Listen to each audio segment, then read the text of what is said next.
මේ ප්‍රවෘත්ති සිරස FM විකාශයෙන් මීළඟට විමර්ශන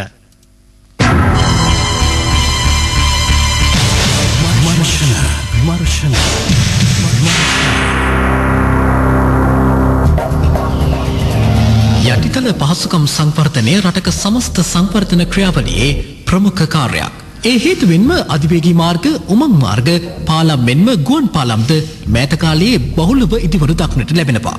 එහෙත් වසර 100කට වැඩි කාලයක් తాවකාලික පාලමකින් එගොඩ මෙගොඩ යන ගම්වාසීන් පිරිසක් පිළිබඳව අසන්නට ලැබෙන්නේ ගාල්ල දිස්ත්‍රික්කයෙන්.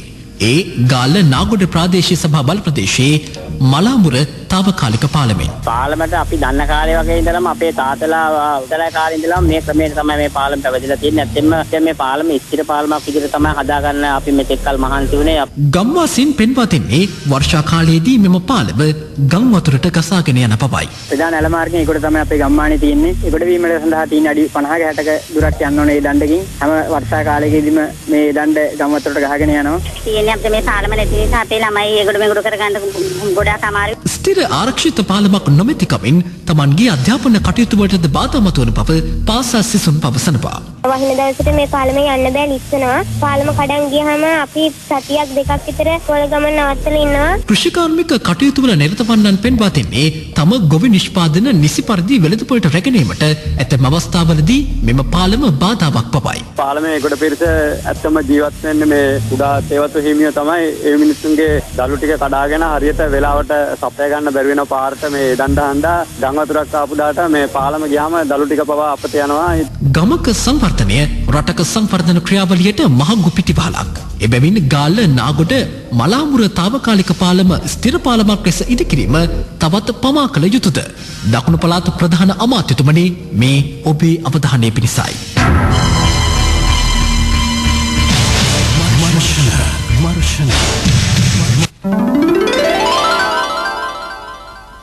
මීළඟට ප්‍රොවින්ෂියල් ෆස්ට්. Provincial First. බතුගම දිසාරෝහලේ ළමාවාට්ටුවේ ගොඩනැගිල්ලක වහලේ කොටසක් කඩා වැටීමෙන් දෙවාසික රෝගීන් අපහසුතාවට පත් ඇති නිසා කඩිනමින් ගොඩනැගිල්ල අලුත් වැඩියා කර දෙන්නේ ප්‍රදේශවාසීන් ඉල්ලා සිටිනවා. බහනුවර දිස්ත්‍රික්කයේ ගෙවතු ආශ්‍රිතව වගා කර තිබෙන කරාබු ගම්බිරිසාදී සුළු අපනයන භෝගයන්ගේ අස්වැන්න ඉතා අඩු බවට ගොවීන් මැසිවිලි නගනවා. මහව අඹන්පොළ කාසිකොටේ ප්‍රදේශයේ වීවගාවට වල්ලලියන්ගෙන් හානි සිදුවන අතර ප්‍රදේශවාසීන් බලධාරීන්ගෙන් ඉල්ලා සිටින්නේ මේ සඳහා වහා පියවර ගන්නා ලෙසයි. මහනුවර මහියංගනේ මාර්ගයේ කෙන්කල්ල සිට මැණික්කින්න දක්වා දිවෙන මාර්ගයේ දැඩි ලෙස අබලන්න පවතින බව ප්‍රදේශවාසීන් පවසනවා.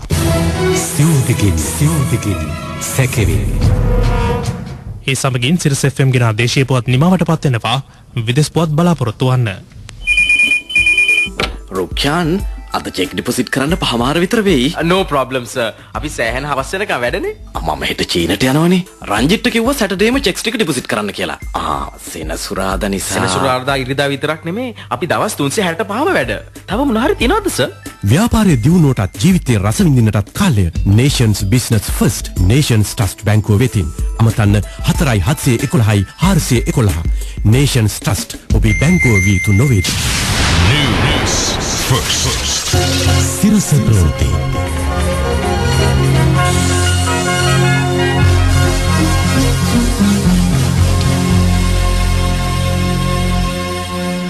විදේශීය ප්‍රවෘත්ති සංස්කරණයේ උදේවන්‍ය ආරච්චි ඉදිරිපත් කිරීම චතුරයු දේශිකා පෙරේරා. ඇමරිකානු F-22 සුපිරි ප්‍රහාරක ජෙට් යානයක් හදිසියේ කඩා වැටී තිබෙනවා. පෙන්ටගනය ප්‍රකාශ කළේ දකුණු කැලිෆෝනියාවේ කාන්තාර පෙදෙසකට යානය කඩා වැටී ඇති බවයි. මෙහි ගමන්ගත් නියමුවටත් වූ ඉරණම කුමක්දැයි මේ දක්වා වාර්තා වී නැහැ. පස්වන පරම්පරාවේ සුපර්සොනික් ජෙට් යානයක් වන F-22 ඇමරිකාව නිපදවා ඇති නවීනතම ප්‍රහාරක ජෙට් යානයයි.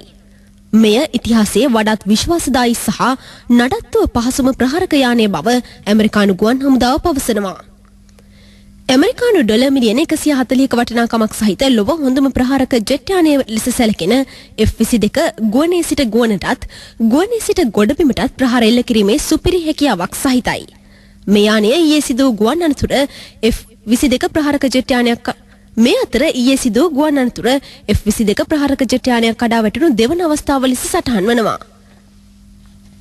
මීට පෙර 2004 වසරේ දෙසැම්බර් මාසයේදී මෙවැනි යානයක් කඩා වැටුණු අතර ඒ F-22 යාන අත්හදා බලන අවස්ථාවකදී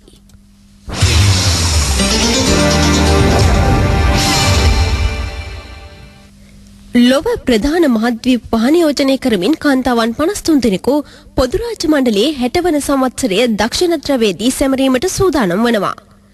මේ සඳහා ඔවුන් සෙන්ට්‍රිගේටාංශක ඍණ 30ක පමණ අධික ශීතලක් පවතින ඇන්ටාර්ක්ටිකාවේ කිලෝමීටර් 800ක් පමණ සංචාරය කිරීමට නියමිතයි.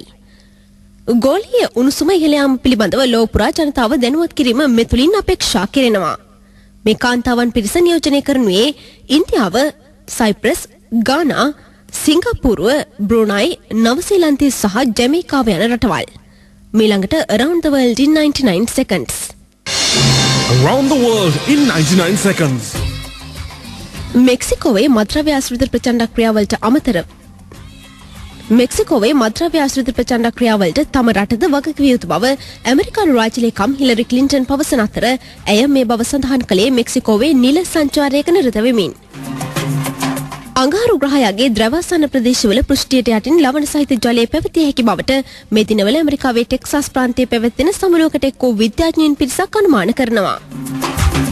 තායිවානයේ හිටපු ජනාධිපති චෙන් ෂුයි බියන්ටෙරෙහි දූෂණ චෝදනා පිළිබඳ විභාගය අද තායිපේ අගනුවරදී ආරම්භ වන අතර හිටපු ජනාධිපතිවරයා පවසන්නේ මෙය තමාට විරුද්ධ දේශපාලන පරිගැනීමක් බවයි. පසුගිය වසරේදී චීන ආරක්ෂක අංශ ටිබෙට් ජාතිකයන්ට පහර දෙන දර්ශන ඇතුළත්ව ලොව පුරා ප්‍රචාරය කර ඇති වීඩියෝ දර්ශන අසත්‍ය ඒවා බව චීනය පවසනවා. Around the world in 99 seconds. Biz first. Baddegama ජාතික වෘත්තීය පුහුණු මධ්‍යස්ථානයේදී ඊයේ ආරම්භ වූ වෝටෙක් කාර්මික අධ්‍යාපනික වෙළඳ ප්‍රදර්ශනය 29 වන දින දක්වා පැවැත්වෙනවා. වෘත්තීය හා කාර්මික පුහුණු අමාත්‍යාංශය පවසන්නේ වෘත්තීය හා කාර්මික අංශයට කැමැත්තක් දක්වන ග්‍රාමීය තරුණ තරුණියන් එම ක්ෂේත්‍රයට නැඹුරු කිරීම ප්‍රදර්ශනයේ අරමුණ බවයි. වෝටෙක් ප්‍රදර්ශන මාලාවේ නවවැන්න මේ වන අතර මීට පෙර බෙලියත්ත, මොනරාගල, දඹුල්ල සහ කුලියාපිටිය යන කාර්මික විද්‍යාල ඇතුළුව දිවයිනේ විවිධ ප්‍රදේශ ආවරණය වන පරිදි මේ ප්‍රදර්ශනය පවත්වා තිබෙනවා. මේ සමගින් සිරස් FM ගෙන උදෑසන ප්‍රධාන ප්‍රවෘත්ති ප්‍රකාශය අවසන් වෙනවා.